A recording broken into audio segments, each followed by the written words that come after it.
Shalom Bapak Ibu dan Saudara yang kasih dalam Tuhan. Kami ucapkan selamat pagi, selamat beribadah kepada Tuhan. Pagi ini kita tetap beribadah kepada Tuhan karena Allah yang kita sembah adalah Allah yang luar biasa. Kami mengucapkan selamat pagi kepada Bapak Ibu Saudara, seluruh sidang jemaat GSJ Salam Kalirejo. Tuhan kita Yesus memberkati. Kita akan mulai ibadah kita pada pagi ini. Kita mau menyembah Tuhan sebab Dia yang layak kita sembah dan kita tinggikan. Lebih dalam ku menyembah, kita akan pujikan pujian ini. Karena sungguh besar setia Tuhan dalam setiap kehidupan kita.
kami bersyukur, kami tinggikan Engkau, kami agukan nama-Mu. Haleluya, haleluya Yesus. Inilah hidup kami Tuhan, inilah pengakuan kami di hadapan-Mu Bapa. Sebab Kau yang layak kami sembah, sebab Kau yang layak kami tinggikan Tuhan. Dimuliakanlah nama-Mu Bapa. Haleluya, haleluya, haleluya. Terima kasih Tuhan. Oh, haleluya.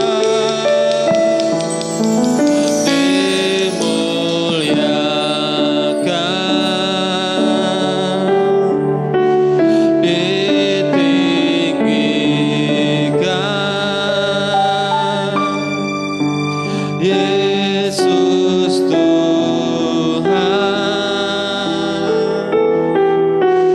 Kau Rajaku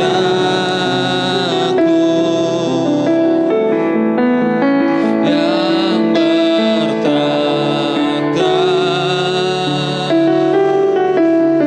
yang berkuasa. Yesus Tuhan, Kau Rajaku.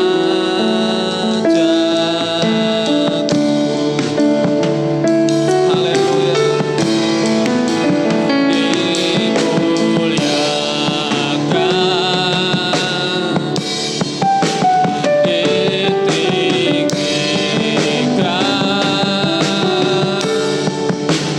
Yesus Tuhan, Kau Raja kami, Kau Rajaku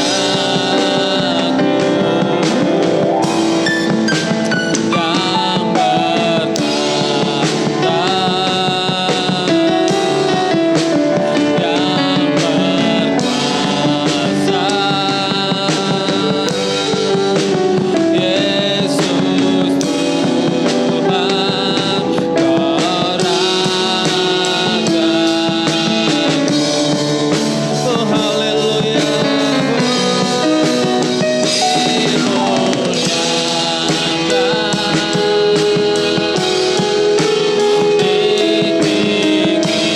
Ditinggikan Yesus,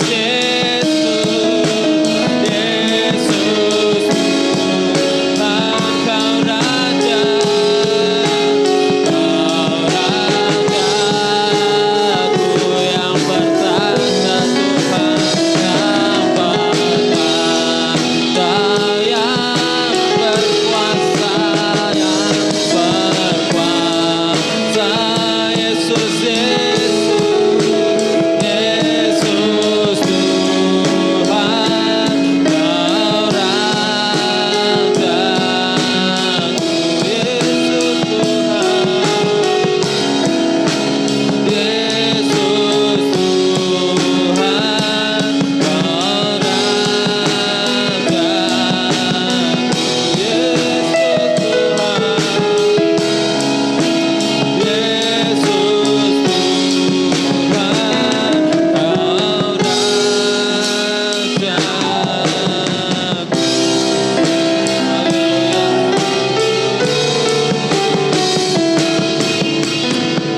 Haleluya, haleluya, amin. Engkaulah Raja kami Tuhan. Segala puji, hormat, serta syukur kami naikkan ke hadirat-Mu ya Bapa. Di saat yang indah ini Tuhan, di pagi yang indah ini ya Bapa, kami siap untuk memuji dan membesarkan nama Tuhan. Kami boleh memuji dan membesarkan Engkau karena Engkau Allah yang luar biasa. Allah yang kami sembah adalah Allah yang luar biasa. Inilah hidup kami, inilah penyembahan kami di hadapan-Mu Tuhan. Layakan dan kuduskan setiap hati kami. Sehingga pada saat ini Tuhan, kami boleh menyenangkan hati Tuhan setiap melalui puji-pujian kami di hadapan-Mu ya Bapa. Terima kasih Tuhan, terpuji nama-Mu. Kami serahkan Tuhan, ibadah kami hanya di dalam nama Tuhan kami Yesus Kristus. Haleluya, amin. Puji nama Tuhan. Karena Allah yang kita sembah adalah Allah yang luar biasa. Kita boleh menyerukan namanya karena Dia adalah Tuhan yang maha besar. Amin. Kita akan pujikan pujian ini. Tuhanku maha besar.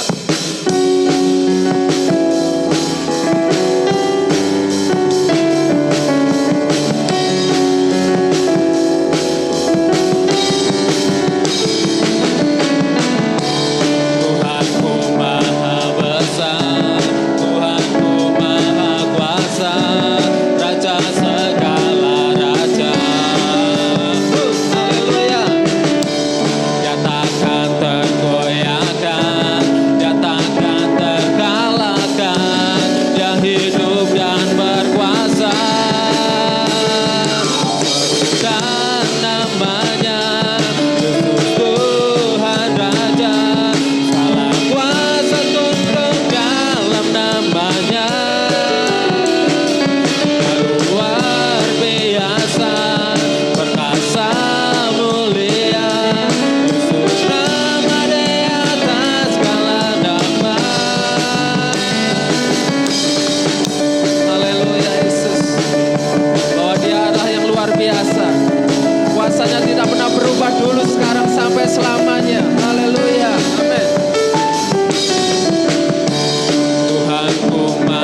kita memuji nama Tuhan, ketika kita menyerahkan hidup kita kepada Tuhan, kita boleh menyerukan nama Tuhan. Karena Dia adalah Allah yang luar biasa, Allah yang sanggup memberkati setiap kehidupan kita. Kuasanya tidak pernah berubah, dulu, sekarang, sampai selama-lamanya.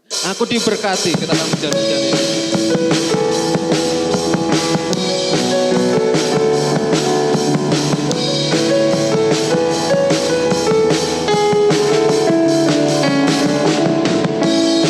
Kasih setiamu nyata bagiku, hikmat kebajikan tersedia bagiku. Siapalah sanggup limpahkan segalanya, dan anugerahnya sangat besar bagiku. Aku diberkati, aku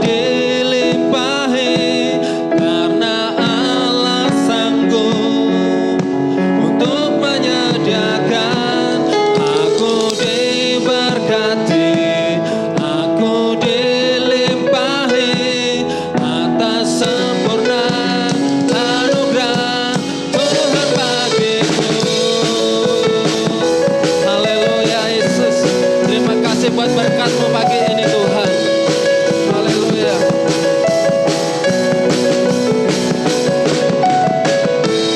Kasih setiamu nyata bagiku, hikmat kebajikan tersedia bagiku. Siapalah sanggup limpahkan segalanya, dan anugerahnya sangat besar bagiku. Aku diberkati, aku dilimpahi, karena Allah sanggup untuk menyediakan. Aku diberkati, aku dilimpahi, atas sempurna anugerah Tuhan bagiku. Haleluya, imani janji Tuhan bahwa setiap kita yang percaya hidupnya selalu diberkati. Haleluya. Sebab Dia sanggup melakukan segalanya.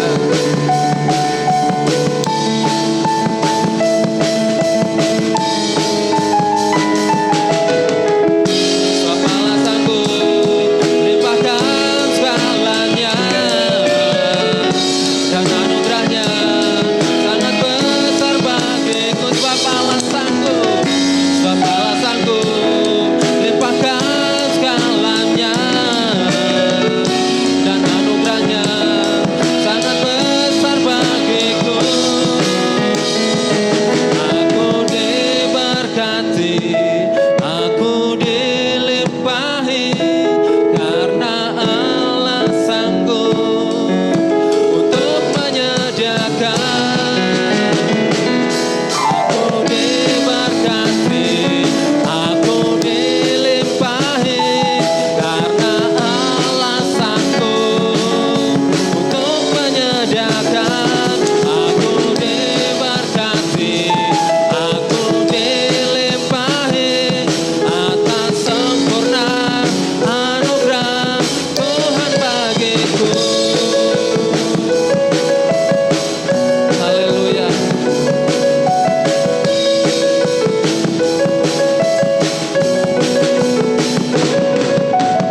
Haleluya, haleluya, haleluya.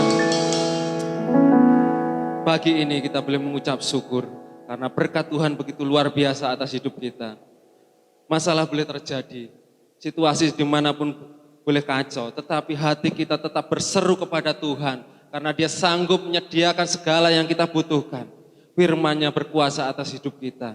Kita akan siapkan hati kita untuk mendengarkan firman Tuhan. Karena kita percaya bahwa segala perkara dapat kita tanggung di dalam Dia yang memberi kekuatan kepada kita. Haleluya, haleluya Yesus.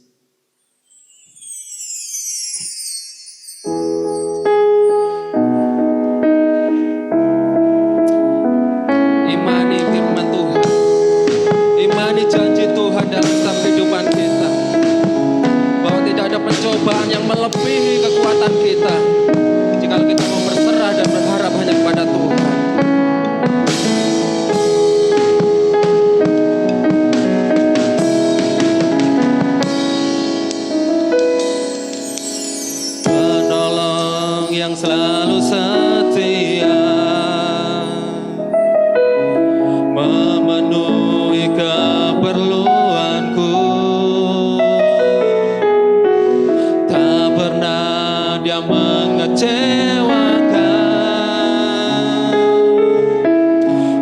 Yesusku tak pernah gagal.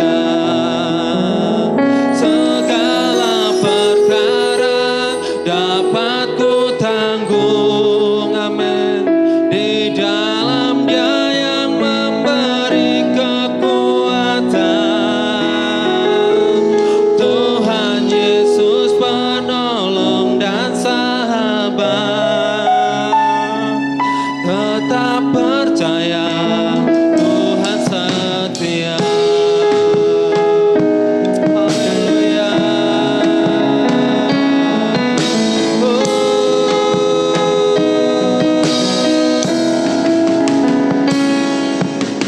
Penolong yang selalu setia, amin, memenuhi keperluanku. Dia tak pernah mengecewakan, Dia tak pernah mengecewakan. Yesusku tak pernah gagal, Yesusku tak pernah gagal. Haleluya. Segala perkara dapat ku tanggung, di dalam Dia yang memberi kekuatan. Tuhan Yesus penolong dan sahabat, tetap percaya Tuhan setia. Segala perkara dapat ku tanggung, di dalam Dia yang memberi kekuatan. Tuhan Yesus penolong dan sahabat, tetap percaya Tuhan setia. Tetap percaya Tuhan setia. Tetap percaya Tuhan setia. Haleluya, haleluya. Kami tetap percaya Tuhan bahwa Engkau tetap setia dalam setiap kehidupan kami. Firman-Mu begitu besar atas hidup kami. Firman berkuasa atas hidup kami ya Bapa. Pada pagi ini Tuhan, kami siapkan hati kami untuk mendengarkan kebenaran firman-Mu. Biarlah firman-Mu boleh mendapat tempat dalam setiap kehidupan kami. Firman-Mu boleh menjadi rema dalam setiap kehidupan kami. Firman-Mu boleh membimbing setiap langkah kehidupan kami ya Bapa. Kau mengurapi hamba-Mu yang akan menyampaikan kebenaran firman-Mu. Biarlah firman yang akan disampaikan itu benar-benar isi hati Tuhan. Boleh tersampaikan dalam setiap kami sidang jemaat-Mu di tempat ini Tuhan. Dan firman-Mu itu boleh menjadi kekuatan dalam kehidupan kami ya Bapa. Terima kasih Tuhan, terpuji nama-Mu. Kau berkuasa atas hidup kami. Terima kasih ya Bapa. Kami sambut kebenaran firman-Mu. Hanya di dalam nama Tuhan kami Yesus Kristus. Haleluya. Amin. Shalom, Bapak Ibu Saudara yang terkasih dalam Tuhan. Haleluya, masih semangat hari ini. Puji Tuhan, kita masih ada kesempatan untuk bisa bersama-sama menikmati hadirat Tuhan dan firman Tuhan, meskipun masih tetap online ya. Sebenarnya minggu ini kita sudah bisa beribadah di gereja atau offline. Kalau menurut PPKM, batas PPKM yang kemarin, tetapi ada perpanjangan dan ada satu dan lain hal, sehingga kita masih harus mengadakan ibadah online. Tapi biarlah itu tidak mengurangi rasa kebersamaan kita. Dan saya yakin dan percaya pagi ini sidang jemaat juga diberkati Tuhan dengan kesehatan dan kerinduan untuk senantiasa bersama-sama beribadah pada pagi hari ini. Puji Tuhan. Kita boleh menikmati firman Tuhan dan biarlah setiap puji-pujian yang kita naikkan di hadapan Tuhan. Dan saya percaya setiap jemaat yang berada di keluarga saat ini juga bersungguh-sungguh menaikkan pujian itu di hadapan Tuhan. Haleluya. Pagi ini kita bersyukur juga beri kesempatan untuk belajar firman Tuhan bersama-sama untuk menguatkan iman percaya kita dalam pengiringan kepada Tuhan. Haleluya. Kita akan belajar daripada firman Tuhan pagi ini. Kita akan bersama-sama membaca di dalam kitab Markus pasal yang ke-8 ayat 34. Mungkin Bapak Ibu yang ada di rumah saat ini yang bersama-sama, bila Alkitab tidak jauh dari Bapak Ibu ataupun itu Alkitab, mari kita baca bersama-sama karena hanya satu ayat saja, Markus 8 ayat 34. Ya. Lalu Yesus memanggil orang banyak dan murid-muridnya dan berkata kepada mereka, setiap orang yang mau mengikut aku, ia harus menyangkal dirinya, memikul salibnya dan mengikut aku. Haleluya. Markus menulis tulisan ini yaitu tentang pemberitahuan pertama tentang penderitaan Yesus dan syarat mengikut Dia. Jadi saya memberikan renungan pada pagi ini dengan judul yaitu harga mengikut Yesus. Markus 8 ayat 34 tadi mengatakan bahwa setiap orang yang mau mengikut aku, ia harus menyangkal dirinya, memikul salibnya dan mengikut aku. Terdapat juga di dalam Lukas pasal 9 ayat 23. Tetapi ini dalam terjemahan bahasa Indonesia masa kini ya. Yang mungkin lebih jelas tidak di dalam terjemahan baru tetapi di dalam terjemahan bahasa Indonesia masa kini saya bacakan. Kemudian Yesus berkata kepada semua orang yang ada di situ, orang yang mau mengikut aku harus melupakan kepentingannya sendiri dan memikul salibnya tiap-tiap hari dan terus mengikut aku. Itu lebih jelas ya di dalam Lukas 9 ayat 23. Nah, Bapak Ibu Saudara yang terkasih dalam Tuhan, banyak orang berpikir bahwa di dalam mengikut Tuhan itu kita akan bebas dari segalanya. Bahkan kita mungkin punya pikiran di dalam kepala kita di saat kita menerima Yesus, kita akan senantiasa mendapatkan kebahagiaan dan kita terlepas dari masa kesukaran ataupun dari kesulitan atau kesakitan. Tetapi apa yang dikatakan di dalam firman Tuhan saat ini? Bahwa setiap orang yang mengikut Tuhan itu harus menyangkal dirinya. Ya, yang pertama ada 3 kebenaran di sini, menyangkal dirinya. Di dalam terjemahan Yunani itu dikatakan adalah aparneomai, yang berarti membantah atau menolak. Ya, jadi kalau orang menyangkal dikatakan mungkin kita diperhadapkan di dalam kita bertemu orang dan kemudian orang itu mengatakan, oh kamu tadi seperti ini, dan kita menyangkal, kita menolak, kita tidak menyetujui itu, ya itu menyangkal diri. Jadi artinya menolak atau membantah. Jadi menyangkal diri dalam konteks ini artinya adalah dengan tegas mengatakan tidak kepada kehendak diri sendiri yang tidak sesuai dengan kehendak Allah. Ya. Kita tahu apa itu kehendak Allah. Kita akan lihat beberapa catatan tentang kehendak Allah. Ya. Kehendak Allah juga dipakai untuk menyebutkan segala sesuatu yang diingini Allah secara jelas. Kehendak ini dapat disebut kehendak Allah yang sempurna. Misalnya adalah kehendak Allah yang dinyatakan bahwa semua orang selamat. Ya, kemudian dan bahwa orang percaya yang sudah selamat tidak terjatuh dari kasih karunia.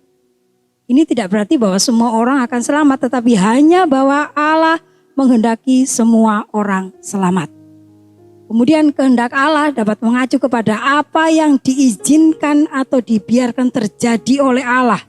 Sekalipun hal itu tidak secara khusus diinginkan terjadi. Kehendak ini boleh disebut kehendak Allah yang mengizinkan. Memang banyak yang terjadi di dunia ini bertentangan dengan kehendak Allah yang sempurna. Misalnya dosa, kekerasan, kebencian, kekerasan hati. Namun Allah itu mengizinkan kejahatan itu berlangsung untuk sementara waktu saja. Misalnya keputusan banyak orang untuk tetap tidak terselamatkan sehingga terhilang untuk kekal. Karena ia tidak memaksakan iman yang menyelamatkan kepada mereka yang menolak menerima keselamatan daripada anak Allah. Nah, itulah kehendak Allah. Jadi kehendak Allah adalah apa yang diizinkan atau dibiarkan terjadi oleh Allah. Sekalipun hal itu tidak secara khusus diinginkan terjadi. Kehendak ini disebut kehendak Allah yang diizinkan, Allah yang mengizinkannya. Dan itulah kita bahwa katakan menyangkal diri tadi adalah kita mengatakan tidak kepada kehendak diri sendiri yang tidak sesuai dengan kehendak Allah. Atau dikatakan bahwa menyangkal diri itu kita tidak mementingkan diri kita sendiri. Ya, kita menyatakan bahwa diri kita itu tidak penting, tapi hal yang hubungan dengan Allah itulah yang lebih penting. Ya, itu yang dikatakan menyangkal diri. Kemudian apa yang dikatakan dengan memikul salib? Nah, ini memikul salib. Pada waktu itu kisah Tuhan Yesus bagaimana memikul salib sampai menuju ke Golgota, akhirnya tidak kuat dan akhirnya ada orang yang menolongnya, ya. Memikul salib. Pada zaman Romawi, seseorang yang dijatuhi hukuman salib akan dipaksa untuk memikul sendiri salibnya itu dari tempat di mana dia divonis sampai ke tempat penyaliban. Jadi gambaran ini digunakan Lukas untuk menyatakan bahwa orang-orang yang mendapatkan vonis disalib pada waktu itu harus membawa salibnya sendiri sampai ke tempat di mana dia akan disalib. Nah, dari juga beberapa catatan daripada Donald System mengatakan bahwa memikul salibnya, salib Kristus merupakan lambang penderitaan. Ya, karena orang-orang di zaman Romawi itu kalau orang sudah divonis untuk disalibkan, itu orang-orang yang sudah sangat menderita. Merupakan lambang penderitaan, ya. Kita lihat di dalam 1 Petrus 2 ayat yang ke-21. 1 Petrus 2 ayat yang ke-21. Ya.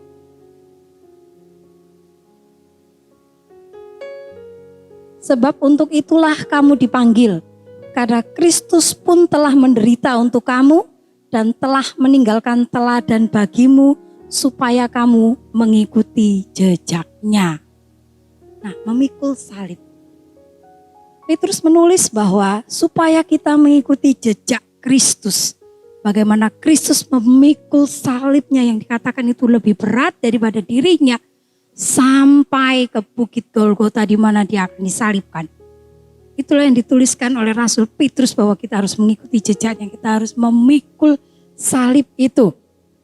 Salib di sini dikatakan lambang penderitaan. Kemudian juga dikatakan sebagai kematian. Ya, di dalam Kisah 10 ayat 39 kita lihat tulisan Kisah Para Rasul pasal 10 ayat yang ke-39.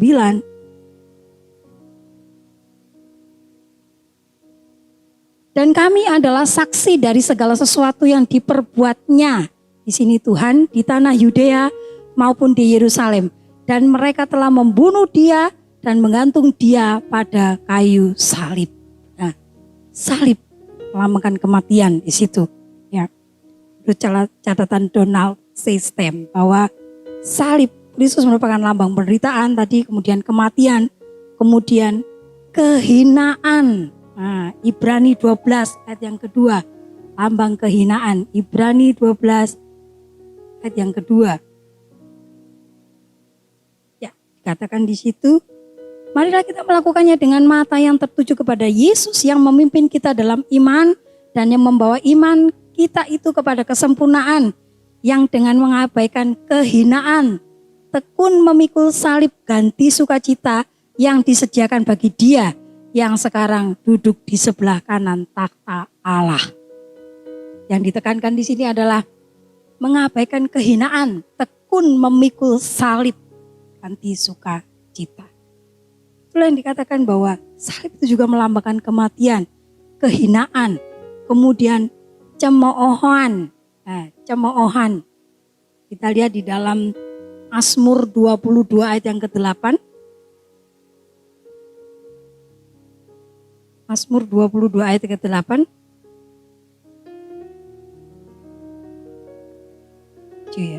Semua yang melihat aku mengolok-olok aku, mereka mencibirkan bibirnya, menggelengkan kepalanya.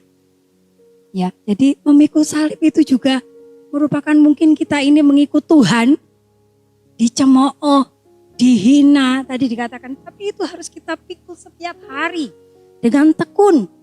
Dikatakan tadi di dalam Ibrani, dengan tekun memikul salib ganti sukacita. Karena kalau nanti kita terus tekun itu, kita akan mendapatkan sukacita. Ya, dengan memikul salib setiap hari. Ya, katakan di ayat bacaan pertama kita tadi di dalam Markus 8 bahwa lalu Yesus memanggil orang banyak dan murid-muridnya dan berkata kepada mereka, setiap orang yang mau mengikut aku, ya harus menyangkal dirinya tadi, tidak mementingkan diri sendiri, ya, mengabaikan kita, menyangkal diri kita sendiri, bahwa kita tidak mau hidup di dalam dosa lagi. Kemudian memikul salib dengan tekun dan memikul salibnya dan mengikut aku. Bahkan di dalam kitab Lukas tadi terus mengikut aku tiap hari, ya, dengan bahasa Indonesia masa kini. Tiap hari harus memikul salib itu. Dikatakan tadi bahwa salib itu melambangkan penderitaan, kematian, kehinaan, cemoohan dan penolakan. Jadi kita harus memikul itu setiap hari. Penderitaan mungkin apa yang kita derita, kita harus setia itu. Tekun memikul salib itu seperti yang dikatakan oleh Tuhan Yesus, ya. Kemudian dan mengabdikan diri kepada 4 macam pergumulan dan penderitaan. Yang pertama, kita menderita dalam perjuangan seumur hidup melawan dosa. Selama kita ada di dunia, kita terus berjuang, ya, melawan dosa seumur hidup kita. Karena iblis itu akan selalu menggoda kita, menjatuhkan kita. Kita lihat di dalam 1 Petrus 4 ayat 1 dan 2. 1 Petrus 4 ayat 1. Jadi karena Kristus telah menderita penderitaan badani, kamu pun harus juga mempersenjatai dirimu dengan pikiran yang demikian. Karena barang siapa telah menderita penderitaan badani, ia telah berhenti berbuat dosa. Supaya waktu yang sisa jangan kamu pergunakan menurut keinginan manusia, tetapi menurut kehendak Allah. Itu tadi dari penyangkalan diri bahwa kita harus mempergunakan waktu yang ada ini menurut keinginan kehendak Allah, bukan menurut keinginan kita sendiri. Memikul salib itu, menurut penderitaan itu, kita menderita melawan perjuangan, kita menderita dalam perjuangan seumur hidup melawan dosa. Katakan oleh Rasul Petrus bahwa kita juga harus menderita secara badani karena Tuhan juga sudah menderita secara badani. Jadi di dalam memikul salib ada penderitaan, tetapi kita harus tekun membawa penderitaan itu setiap hari. Jangan sampai kita lengah dan kemudian lari kepada hal yang lain. Dan menyalibkan semua keinginan yang berdosa. Kita lihat di dalam Titus pasal 2 ayat yang ke-12. Titus pasal 2 ayat yang ke-12. Ia mendidik kita supaya kita meninggalkan kefasikan dan keinginan-keinginan duniawi. Dan supaya kita hidup bijaksana, adil dan beribadah di dalam dunia sekarang ini. Terus menulis bahwa iya, Tuhan itu mendidik kita supaya kita meninggalkan kefasikan dan keinginan-keinginan dunia. Bapak Ibu Saudara, apalagi di masa-masa pandemi ini, orang banyak membutuhkan hiburan. Karena keadaan kita mungkin harus mengalami, mungkin orang itu kalau orang dulu mungkin ingin lebih banyak waktu dengan keluarga, kemudian ditinggal kerja jauh-jauh waktu. Tetapi setelah ada pembatasan atau PPKM atau harus WFH atau bekerja di rumah, itu kadang-kadang juga ada rasa bosan juga. Ingin banyak hiburan, ingin keluar-keluar, tetapi untuk saat ini masih harus pembatasan, ya. Nah, itu yang dimaksud, jangan kita menuruti keinginan-keinginan duniawi itu, ya. Kita harus meninggalkan kefasikan itu. Itu didikan daripada Tuhan, memikul salib setiap hari, ya. Kemudian yang kedua, kalau kita tadi menderita dalam perjuangan seumur hidup melawan dosa, yang kedua kita menderita dalam peperangan terhadap iblis dan kuasa-kuasa kegelapan sewaktu kita memajukan kerajaan Allah. Ayat yang terkenal Efesus 6 ayat 12. Efesus 6 ayat ke-12.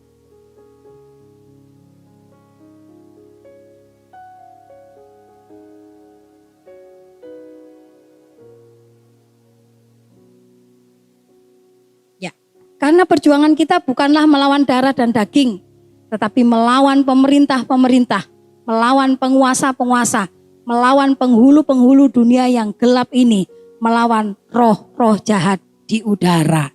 Ya, beberapa waktu lalu ada info-info yang diberikan, baik itu di WA atau di Discover Google itu, wah sekarang varian baru melalui udara, melalui virus-virus itu yang tidak kelihatan. Ya bahkan memang bakteri ataupun virus itu kalau dengan sangat kecil dan tidak kelihatan dan bisa menyerang orang, bahkan makhluk yang kecil itu bisa mematikan orang, ya kan. Dan itu sudah firman Tuhan tulis bahwa karena perjuangan kita bukanlah melawan darah dan daging, tetapi melawan pemerintah-pemerintah, melawan penguasa-penguasa, melawan penghulu-penghulu dunia yang gelap ini, melawan roh-roh jahat di udara. Dan saat ini kita masih harus berjuang, menderita dalam peperangan saat ini. Dunia merasakan pandemi yang sama dimanapun juga.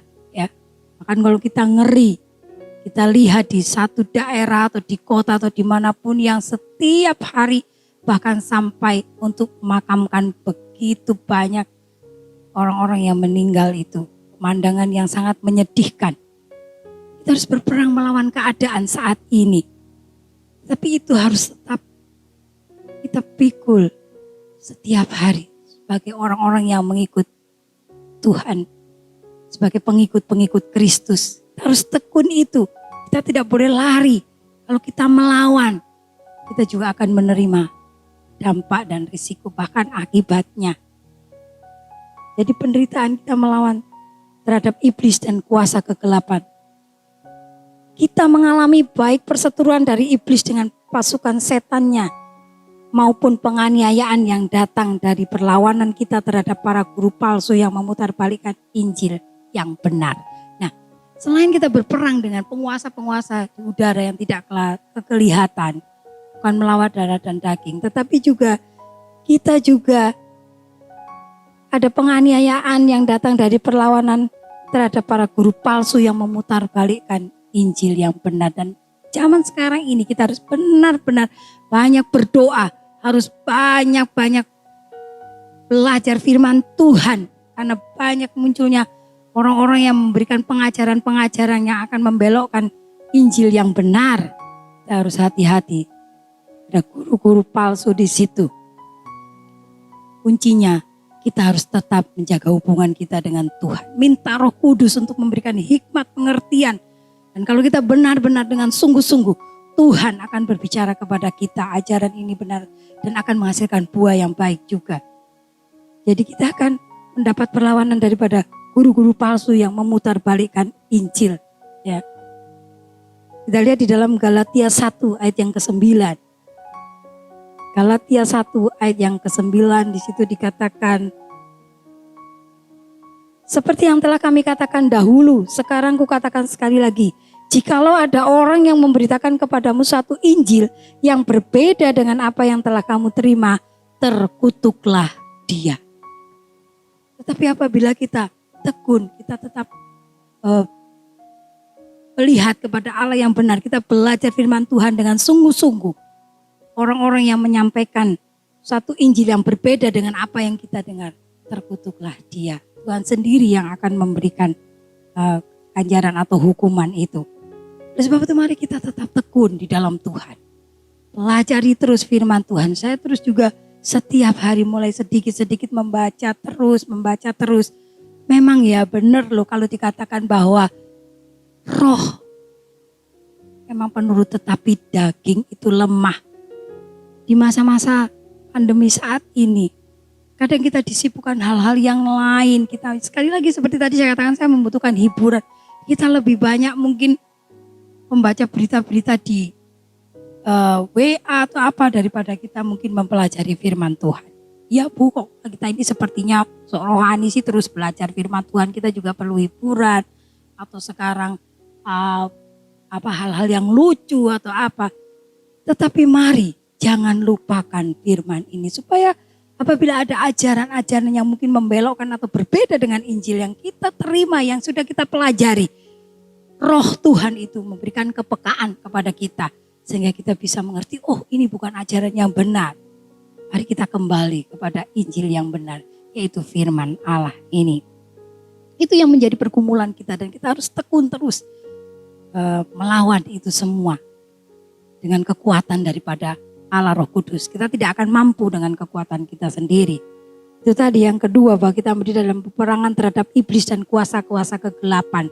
Kemudian memikul salib juga dikatakan kita menanggung kebencian dan ejekan daripada dunia. Yohanes 15 ayat yang ke-18.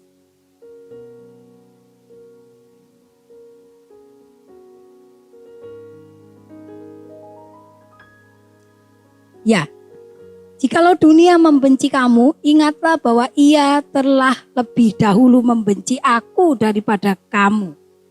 Perkataan Tuhan Yesus.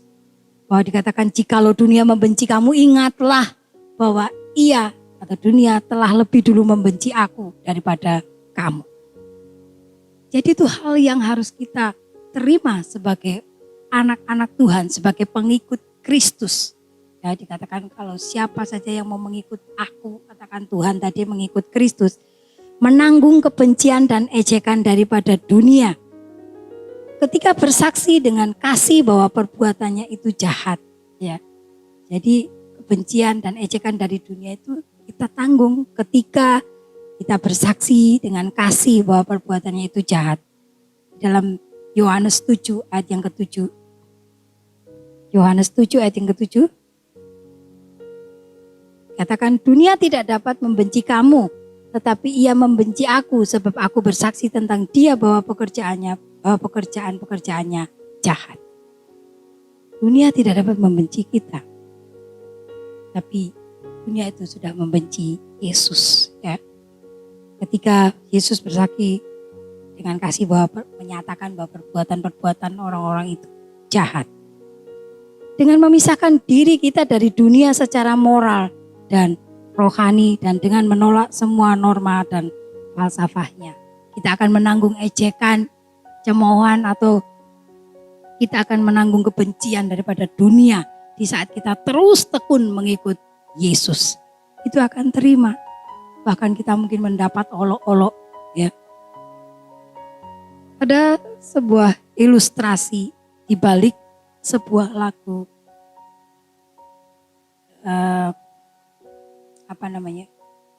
mengikut Yesus, ya. Itu ada kisahnya yang luar biasa dari orang-orang yang rela untuk terus mengikut Yesus, ya. Jadi memikul salib. Memikul salib itu juga bisa dikatakan kebiasaan-kebiasaan kita yang kita sangat senang tetapi kita tidak mau melepaskannya. Tapi kita harus melepaskan perbuatan-perbuatan yang tidak berkenan di hadapan Tuhan. Kita harus melepaskan perbuatan-perbuatan yang itu di mata Tuhan sangat tidak disukai oleh Tuhan. Ya. Mungkin seperti anak-anak itu kalau kita belajar di sekolah minggu. Anak-anak mungkin, aku supaya nilaiku bagus, aku menyontek. Tapi sebenarnya bisa mendapatkan nilai bagus tanpa harus mencontek. Mungkin anak-anak remaja mulai berbohong kepada orang tuanya karena kehabisan uang atau apa. Mungkin dia melakukan hal-hal yang kurang berkenan. Tapi sebenarnya bisa tidak harus berbohong atau melakukan hal-hal yang menyakiti hati Tuhan. Ya. Kita harus rela menderita dengan melepaskan apa yang menjadi kesenangan kita. Dan itu dilakukan terus menerus. Bukan hanya sekali saja. Itulah dikatakan tadi, memikul salib setiap hari. Ya. Seperti Yesus mungkin kita juga akan menerima ejekan dan penganiayaan dari agama-agama lain. Seperti itu. Jadi itulah memikul salib. Intinya kita itu senantiasa mendapat ejekan, hinaan. Tapi kita harus tetap tekun itu. Tidak mau melakukan hal-hal yang tidak berkenan di hadapan Tuhan dan melepaskan salib itu. Tapi kita tekun memikul salib ganti sukacita. Seperti yang difirmankan Tuhan tadi. Kemudian tadi ada hal yang dikatakan juga bahwa setelah memikul salibnya dan mengikut aku. Nah, mengikut Yesus keputusanku. Seperti saya katakan tadi, ada sebuah lagu itu. Ya mungkin sudah lagu zaman dulu, bahkan itu sebenarnya lagu bahasa Inggris ya. Mengikut Yesus keputusanku, mengikut Yesus keputusanku. Ku tak akan mundur. Ya. Jadi ku tak akan ingkar. Aku akan terus mengikut Yesus. Itu sebenarnya pencipta lagu itu adalah berkisah dari seorang warga di daerah desa kecil di India yang menerima Yesus. Keluarga ini sebuah keluarga yaitu ayah, ibu dan 2 orang anaknya. Nah hanya keluarga ini pada waktu mendengar berita tentang Yesus memutuskan untuk mengikut Yesus. Akhirnya diketahui oleh pemerintah atau kepala sukunya, dan pada suatu kali pemimpin suku ini memanggil keluarga itu dan mengundang semua warga untuk berkumpul di sebuah lapangan yang besar begitu, dan kemudian ditanya oleh pemimpin atau kepala suku ini, apakah kamu akan tetap mengikut Yesus? Ya, nanti bisa dicari itu di kisahnya. Nah, pada waktu ditanya, dia katakan, aku akan tetap mengikut Yesus, itu keputusanku. Akhirnya kepala ini menyuruh tentara-tentaranya untuk menghujamkan tombak kepada kedua anaknya. Dia dengan sedih tapi dia tidak gentar. Kemudian sekali lagi ditanya, melihat seperti itu, apakah kamu akan tetap mengikut Yesus saat ini? Kamu harus memutuskan saat ini. Dia tetap menyanyi, mengikut Yesus, keputusanku. Tuhan akan ada di depanku. Salib itu akan ada di depanku. Dia mengatakan seperti itu. Akhirnya istrinya dibunuh. Dan terakhir dikatakan, apakah kamu akan tetap mengikut Yesus? Dia katakan, mengikut Yesus keputusanku, ku tak ingkar. Dan akhirnya dibunuh. Bagaimana dengan kita yang saat ini menghadapi keadaan, menghadapi tantangan, kondisi yang kadang-kadang membuat kita terjepit, tidak bisa berbuat apa-apa, diperhadapkan dengan tantangan, diperhadapkan dengan tawaran yang mungkin menguntungkan kita. Apakah kita akan tetap mengatakan mengikut Yesus keputusanku, atau kita akan melepaskan Yesus dan kita mengikut mereka yang memberikan keuntungan bagi kita? Luar biasa ilustrasi itu. Saya mendengarkan lagu itu sambil memikirkan, Tuhan berikan kekuatan. Berikan kekuatan kepada saya untuk tetap pada keputusan. Seperti dulu saya memutuskan untuk mengikut Tuhan. Dan ternyata setelah menjalani mengikut Tuhan, percaya kepada Yesus, dan saya bersama-sama Yesus berjalan sekian tahun. Ternyata bukan hanya sukacita, tetapi kadang-kadang lebih banyak penderitaan. Tetapi sekali lagi, saya juga sudah memutuskan untuk menerima Yesus sebagai Tuhan dan Juru Selamat. Sakit penyakit, ya. Kalau ada lagunya Herlin Pirera itu, sakit penyakit, pencobaankah, ketelanjangankah, tidak akan dapat memisahkan kasih-Mu daripadaku. Ya, seperti dikatakan oleh Rasul Paulus juga seperti itu. Mari Bapak Ibu Saudara yang terkasih dalam Tuhan, melalui firman Tuhan pagi ini, ada juga satu kisah seorang yang begitu mempercayakan dirinya kepada Tuhan, sehingga walaupun harus mengalami satu yang menyakitkan dirinya, yaitu namanya William Borden. Bisa searching ya Bapak Ibu sekarang ini. Seorang anak pengusaha kaya, pewaris usaha keluarga susu dan real estate yang terkenal di Amerika. Setelah lulus SMA, Borden ini mendapatkan hadiah dari orang tuanya karena prestasinya. Silahkan pilih dunia, kamu mau ke kota mana, keliling dunia boleh, difasilitasi. Dan akhirnya Borden ini diberikan hadiah itu dan dia keliling dunia. Di mana dia tempat yang ingin dia kunjungi. Tetapi dalam perjalanan itu dia melihat banyak orang yang menderita. Dia ingin memberitakan firman Tuhan itu. Karena sejak kecil dia memang sudah diajarkan oleh ibunya tentang Injil Tuhan. Dia tergerak untuk memberitakan Injil itu.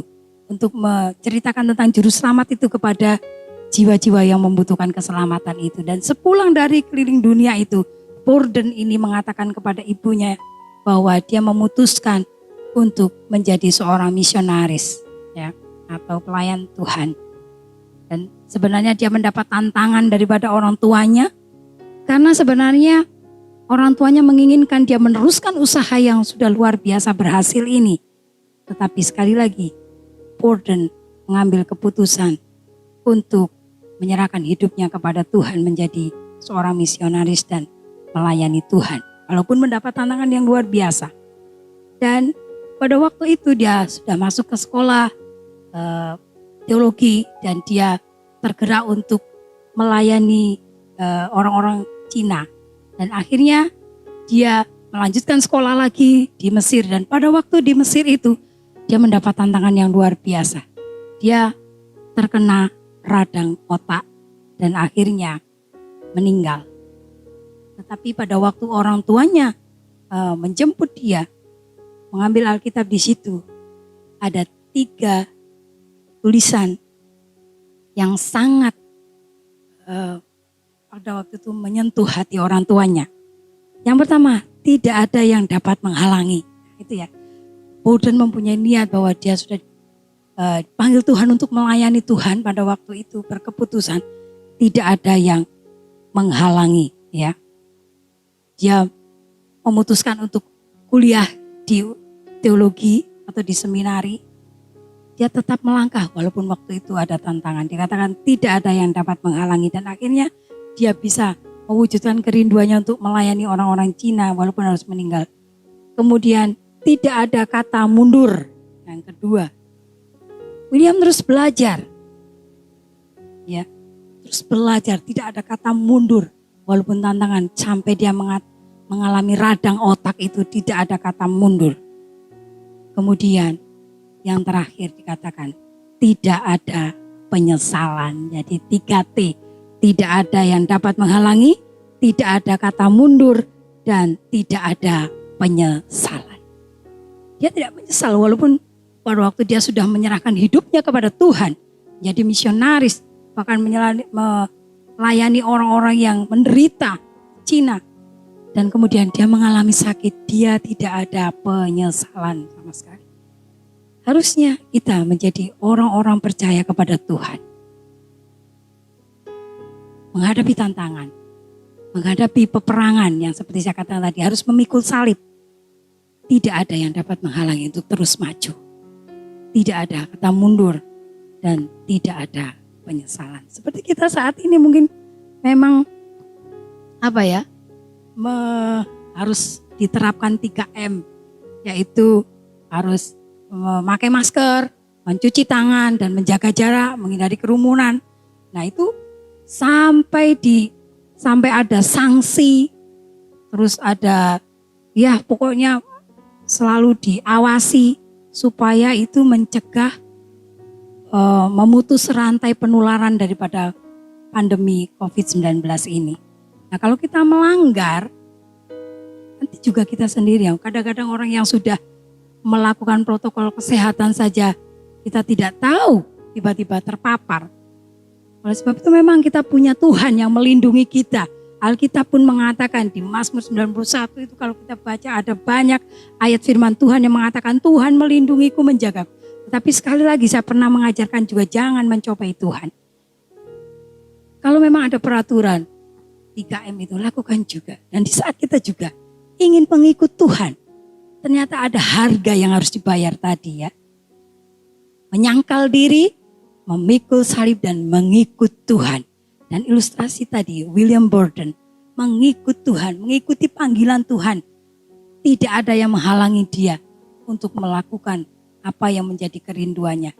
Tidak ada kata mundur, maju terus, dan tidak ada penyesalan apapun yang dialami. Dia memikul salib itu, penderitaan itu. Ya, itulah yang kita butuhkan untuk generasi-generasi kita mendatang. Kita harapkan, kenapa kita menanamkan kepada anak-anak terus firman Tuhan. Seperti di kitab Ulangan juga dikatakan, berulang-ulang kamu harus mengajarkan firman ini. Supaya apa? Anak-anak itu tetap tekun mengikut Tuhan. Ya, tekun mengikut Kristus. Ya. Jadi, kalau kita tadi sudah mendengar bahwa harus menyangkal diri, memikul salib, dan mengikut Dia setiap hari. Pertanyaannya sekarang, beranikah kita mengambil konsekuensi? Supaya kita dikatakan bahwa siapa yang mau mengikut aku harus menyangkal diri, memikul salib, dan mengikut aku setiap hari. Bahkan dikatakan, ada yang mengatakan, barang siapa ingin mengikut aku, ingin menjadi muridku, juga dikatakan dia harus menyangkal diri, memikul salib setiap hari. Jadi dikatakan layak mengikut Tuhan. Bapak Ibu Saudara yang terkasih di dalam Tuhan, keputusan itu selalu ada dalam diri kita sendiri. Kita selalu diberikan opsi. Opsi untuk kita putuskan. Aku akan memilih mengikut Tuhan dengan terus, atau aku mau meninggalkan Tuhan. Karena aku sudah tidak kuat lagi mengikut Tuhan. Karena mungkin merasa beban itu berat. Tetapi sebenarnya Tuhan tidak memberikan beban itu berat kepada kita. Bahkan Tuhan memberikan janji. Marilah kepadaku semua yang letih sudah berbeban berat. Aku akan memberikan kelegaan kepadamu. Ya, seperti pelajaran beberapa waktu lalu. Kita saja kalau kita ingin memiliki sesuatu yang kita inginkan dan kita ingin miliki, kita ingin mendapatkan itu dan kita bawa atau kita sesuatu itu kita miliki dan kemudian kita bersama-sama dengan kita rela membayar harganya. Berapapun itu. Mari di dalam kita mengiring Tuhan, kita juga mau rela membayar harga mengikut Tuhan. Haleluya, haleluya. Puji Tuhan. Jadi kalau kita lihat seorang anak kecil ya, di mall gitu misalnya, anak kecil bersama ibunya, kan kalau di mall itu. Kenapa tiba-tiba ada pengumuman? Perhatian-perhatian, ditemukan seorang anak dengan ciri-ciri ini disebutkan, dia bernama ini sedang mencari ibunya. Loh, kok bisa terpisah? Karena anak itu tidak selalu mengikuti ibunya. Dia tadi tergoda mainan, robot-robotan, apapun yang dilihat menarik, dia lari. Karena dia tidak membawa beban apa-apa, dia cepat lari. Dan ibunya juga mungkin terbius ataupun terpesona dengan baju-baju yang bagus di mall itu, perhiasan, mutiara, berlian. Akhirnya ibunya juga tidak membawa berat, mungkin hanya dengan menenteng tas kecil gitu, jalan, lupa. Nah itulah Tuhan memberikan beban itu. Beda dengan seorang ibu yang sudah membawa beban, mungkin beli sembako ya, beli beras, beli apa. Dia akan fokus cepat-cepat membawa itu ke tempat di mana supaya dia meletakkan beban itu. Dan mungkin anaknya juga akan digandeng. Anaknya tidak akan lari ke sana ke sini. Nah, demikian juga dengan kita di dalam mengikut Yesus. Kita diberikan beban tadi, memikul salib, menyangkal diri. Dan kita menjadi layak di hadapan Tuhan. Haleluya, haleluya. Mari kita terus tekun memikul salib kita. Walaupun kita harus merasa menderita, kita mendapat hinaan, ejekan. Tapi Tuhan tidak akan pernah membiarkan kita. Bahkan Tuhan mengatakan, dunia memang membenci kamu, tetapi Tuhan juga sudah mengalami hal itu. Tuhan akan memberkati kita apabila kita tekun dan kita terus setia memikul salib kita setiap hari. Haleluya, haleluya. Pada saat ini juga setiap keluarga, saya tidak tahu salib setiap keluarga itu berbeda-beda. Ya, keluarga saya atau pribadi lepas pribadi mempunyai salib yang berbeda-beda. Tetapi mari kita tekun, kita terus memikul salib itu. Dan kita mau menyangkal diri kita. Apa yang menjadi kesenangan kita, kita mau korbankan, kita mau buang. Kita mau menjadi pengikut Kristus yang sudah diubahkan. Haleluya, haleluya, puji Tuhan. syukur kepada Tuhan. Biarlah renungan ini, biarlah firman Tuhan ini boleh kita renungkan bersama-sama keluarga. Haleluya, haleluya. Bapak Ibu Saudara yang terkasih dalam Tuhan, jangan menjadi lemah ketika kita memutuskan untuk mengikut Yesus. Pikulah salib. Dia tidak akan meninggalkan kita sendirian. Dia menyertai kita dan memberi kekuatan. Tetap mengikut Yesus apapun yang kita alami saat ini. Jangan menyerah. Dan biarlah kita tetap percaya bahwa Tuhan senantiasa setia dengan janji-janjinya. Mari kita juga belajar setia kepada Tuhan. Kita akan tetap percaya dan menyembah kepada Tuhan Yesus. Mari kita akan naikkan pujian sampai akhir hidupku. Kita menyembah kepada Tuhan. Nanti doakan gereja kita, doakan saudara-saudara yang masih sakit, juga doakan desa kita. Juga kita berterima kasih kepada anak-anak muda yang tetap setia melayani melalui online ini. Dengan jerih lelah mereka melayani tim musik, juga anak-anak multimedia. Biarlah Tuhan pakai mereka yang sudah menyerahkan hidupnya kepada Tuhan Yesus. Haleluya, haleluya. Terima kasih Yesus, terima kasih buat kasih setiamu.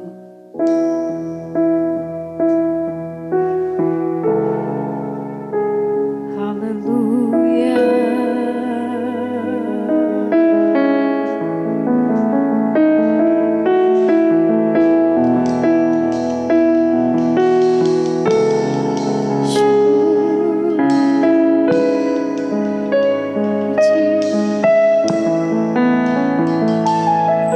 Bapa, Engkau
syukur bagimu Yesus. Sungguh Tuhan, kami bersyukur dan bangga punya Allah seperti Engkau. Engkau yang begitu setia dengan janji-janjimu. Terima kasih buat pemeliharaan Tuhan sepanjang minggu ini Tuhan. Kami menyerahkan setiap sidang jemaat-Mu, tiap keluarga ya Tuhan, yang saat ini bersama-sama mengikuti ibadah online ya Tuhan. Walaupun kami tidak bisa bertemu langsung, tetapi kuasa Tuhan itu tetap ada. Engkau juga hadir di dalam setiap keluarga-keluarga ya Tuhan. Dan biarlah firman-Mu yang sudah ditaburkan pada pagi ini Tuhan, memberkati mereka. Biarlah mereka tetap memikul salib ketika mereka memutuskan untuk mengikut Engkau ya Bapa. Mereka boleh belajar menyangkal diri. Apapun situasi yang dialami saat ini Bapa, kami percayakan semua sidang jemaat-Mu ke dalam tangan kuasa-Mu. Kami terus berdoa buat saudara terkasih kami yang sedang sakit. Bapak Praptio, Ibu Tukinem, Bapak Tumirin, Tuhan Engkau menjamah. Juga Bapak Suwardi ya Tuhan. Dan kami yang tidak tahu dimanapun mereka, mungkin dalam keadaan sakit, terbaring saat ini lemah. Tuhan Engkau yang akan memberikan kekuatan dan kuasa darah Yesus. Dan bilur-bilur Yesus itu sedang menjamah, sedang bekerja dan segera memulihkan keadaan saudara-saudara kami ya Tuhan. Terima kasih Tuhan. Berdoa juga buat Ibu Kartini, Ibu Misia ya Tuhan. Dan mungkin ibu-ibu yang lain. Mari Bapak Engkau mengunjungi Ibu Suryati ya Bapak. Mari Bapak ibu-ibu lansia. Mereka yang mungkin secara tubuh lemah, tapi Tuhan iman percaya mereka. Mari Tuhan Allah Roh Kudus menguatkan mereka untuk tetap percaya kepada Engkau ya Tuhan. Terima kasih Bapak, terima kasih. Sekali lagi biarlah firman-Mu pada pagi ini boleh menguatkan kami, boleh meningkatkan imun rohani kami, sehingga kami semakin teguh terus mengikut Engkau ya Bapak. Terima kasih Bapak di dalam surga, terima kasih. Engkau juga mengunjungi setiap sidang jemaat yang mungkin ada pergumulan di dalam menghadapi situasi pandemi saat ini Tuhan. Mari Engkau menjamah hatinya yang mungkin ada keraguan-raguan di dalam iman percaya mereka. Mari Tuhan kuatkan. Engkau hadir di setiap keluarga. Engkau menolong mereka. Dan pertolongan-Mu itu tepat pada waktunya Tuhan. Memberkati semua sidang jemaat-Mu Tuhan. Sehingga di dalam seperti firman-Mu Bapa mereka percaya sungguh mereka tidak akan kekurangan suatu apapun. Terima kasih Bapa. Dan saat ini di saat mereka tekun untuk memikul salib, menyangkal dirinya dan terus mengikut Engkau. Engkau berjanji tidak akan pernah meninggalkan mereka. Engkau senantiasa bersama-sama dengan mereka Tuhan. Dan puji nama-Mu ya Bapa. Engkau menjanjikan apabila kami terus mengikut Engkau, menyangkal diri dan memikul salib itu, Engkau menjadikan layak kami di hadapan-Mu ya Bapa. Terima kasih Bapa, terima kasih, terpujilah nama-Mu Tuhan. Kami mengucap syukur juga buat semua anak-anak muda yang terus berbeban untuk pelayanan pada hari ini juga Tuhan. Baik itu WA semuanya ya Tuhan, tim musik, multimedia Tuhan tolong. Biarlah anak-anak muda ini juga Engkau berkati luar biasa ya Tuhan. Terima kasih Bapak, kami juga berdoa buat anak-anak sekolah minggu. Tuhan menjaga, memelihara mereka karena mereka adalah milik-Mu ya Tuhan. Terima kasih Bapak, terima kasih. Sekali lagi kami menyerahkan pemberitaan firman-Mu. Biarlah sidang jemaat-Mu boleh merenungkannya Tuhan di dalam hati mereka dan mengucap syukur buat ibadah pada pagi ini ya Bapak. Kami berdoa juga Tuhan tolong hamba-Mu yang jauh daripada sempurna. Terus kami meminta urapan daripada Roh Kudus untuk bertanggung jawab atas tugas yang Tuhan berikan kepada hamba-Mu. Dan biarlah Tuhan memampukan hamba-Mu untuk terus melayani Engkau ya Bapa. Terima kasih Tuhan, Kau menolong keluarga kami juga. Terus Tuhan pakai keluarga kami yang Tuhan beri tanggung jawab saat ini. Terpujilah nama-Mu ya Bapa. Terima kasih Tuhan, terima kasih. Haleluya, haleluya. Mari Bapak Ibu Saudara yang terkasih di dalam Tuhan. Kita mengangkat tangan di hadapan Tuhan. Kita fokus kepada Tuhan saat ini. Tuhan menyinari Engkau dan memberi Engkau kasih karunia. Tuhan memberi Engkau damai sejahtera. Terimalah berkat damai sejahtera daripada Allah Bapa. Kasih sayang daripada Yesus Sang Putra. Dan penyertaan, penghiburan daripada Roh Kudus. Mulai saat ini sampai Maranatha Tuhan datang yang kedua kali. Haleluya, haleluya. Semua yang percaya katakan amin. Haleluya. Puji Tuhan. Terima kasih buat kesetiaan Bapak Ibu. Terus dukung gereja kita ya. Doakan. Haleluya. Terima kasih.